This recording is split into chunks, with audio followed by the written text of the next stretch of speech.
Страшна суша.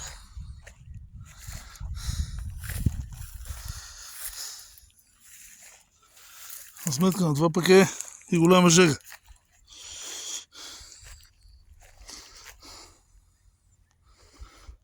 Добре, че поливаме некъде.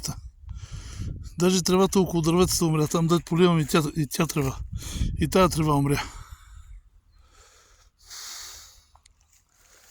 И сега тук както си върват горе-долу дърветата весели, макар и сухи.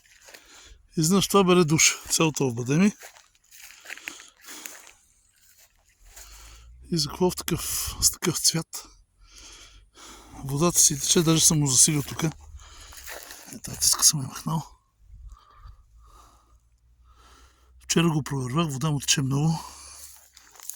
Сега съм го пуснал тук. Само на него специално водичка. Значи да засива, това е много слабо. Да видим, ако го напоим допълнително, дали ще оцелее. Това направо друг цвят вече и край. Шамри. Вече това отгоре и то нещо натам е тръгнало.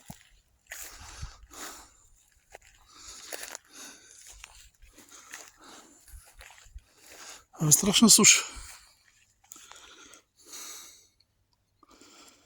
Няма тревичка да оцелява. Където се полива там. Другото е мъртвил.